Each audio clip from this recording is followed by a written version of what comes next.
पण असं कळतंय की आता सदावर्ते यांना जर पोलीस कोठडी इथं मिळाली नाही तर लगेचच सातारा पोलीस सुद्धा त्यांचा ताबा घेऊ शकतात। ते प्रकरण नेमकं काय आहे? सातारा पोलीस तिथे का आलेत?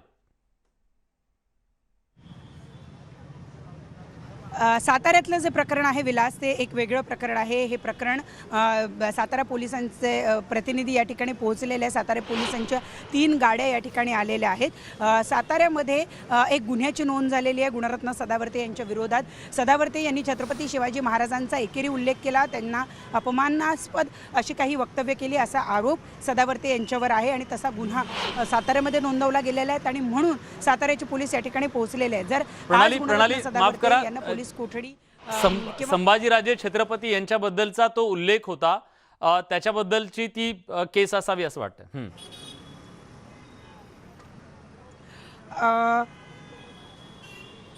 हां, काय अपडेट आहे? माफ करा, आपल्याला जी इथे माहिती मिळालेली होती त्यानुसार मी हे वक्तव्य केलेलं आहे।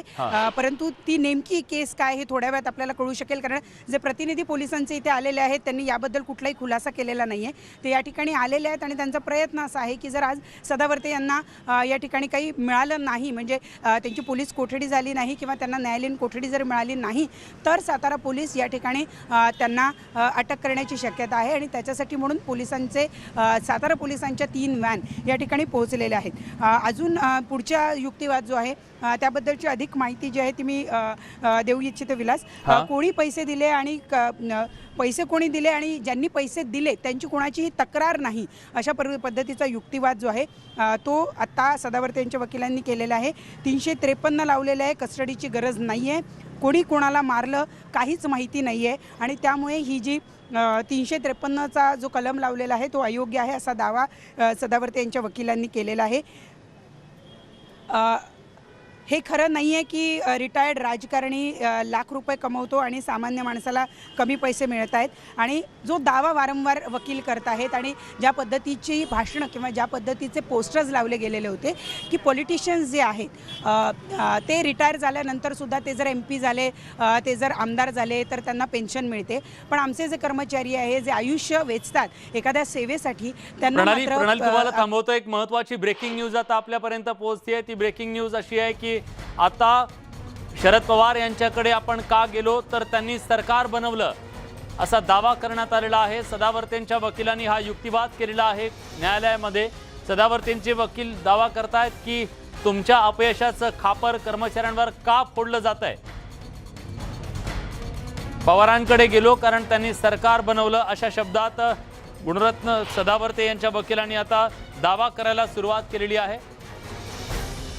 प्रणाली कापसे यांच्याकडे जाऊयात। पण प्रणाली, एक आता आपण थोड्या वेळापूर्वी जो उल्लेख केलेला होता, सातारा पोलीस जे तिथे आलेले आहेत, आपल्या प्रतिनिधींनी जी माहिती पोहोचवलेली आहे त्यानुसार एका वृत्तवाहिनीवर, म्हणजे आपल्याच वृत्तवाहिनीवरती खासदार उदयनराजे भोसले आणि छत्रपती संभाजी महाराज यांच्याबद्दल गुणरत्न सदावर्ते यांनी अतिशय आक्षेपार्ह असं वक्तव्य केलेलं होतं।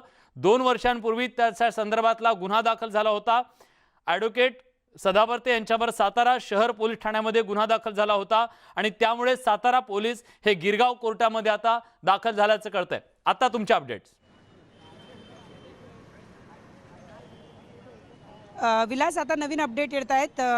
सरकारी सदावर्ते यांच्या वकिलांनी दावा केला की स्पॉटवर कुणालाही इजा झालेली नाही, आंदोलकांनी कुणालाही इजा पोहोचवलेली नाही, फक्त चप्पल फेक झालेली आहे आणि ज्याला इजा करायची असते इजा करायची म्हणतायत असं कोणालाही इजा झालेली नाही।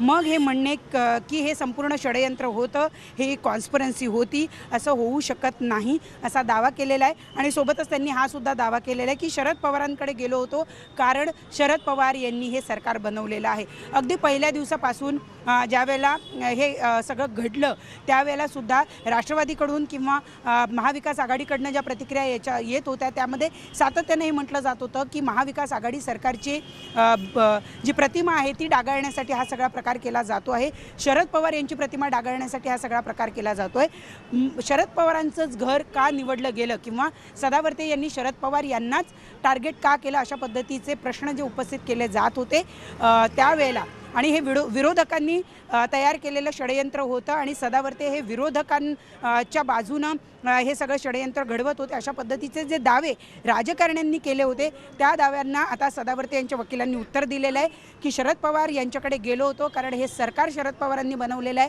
आणि हे सरकार जर कर्मचाऱ्यांना न्याय देत नसेल तर मग हे सरकार बनवणाऱ्या व्यक्तीकडेच जाणं क्रमप्राप्त होतं आणि त्यानुसारच शरद पवार यांच्याकडे आम्ही गेलो, अशा पद्धतीची भूमिका जी आहे ती सरकारी वकिलांनी मांडलेली आहे. 4 कर्मचाऱ्यांची पोलीस कोठडी मागितली, मात्र कर्मचारी कोर्टात हजर न केल्याने त्याबाबतचा निर्णय घेणार नसल्याचं कोर्टाने स्पष्ट केलेलं आहे. ज्या 4 लोकांची पोलीस कस्टडी मागण्यात आली म्हणजे मगाशी जे वक्तव्य करण्यात आलेली होती की काही एक कर्मचारी काही यूट्यूबचे प्रतिनिधी अशा 4 लोकांची पोलीस कोठडी जी आहे ती मागण्यात आलेली आहे.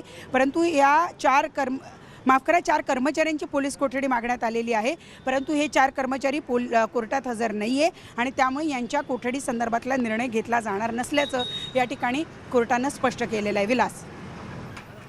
धन्यवाद प्रणाली, तुम्ही दिलेल्या सगळ्या सविस्तर माहितीबद्दल. तेव्हा न्यायालयात झालेला हा जोरदार युक्तिवाद दोन्ही बाजूंचा आपण बघितलेला आहे.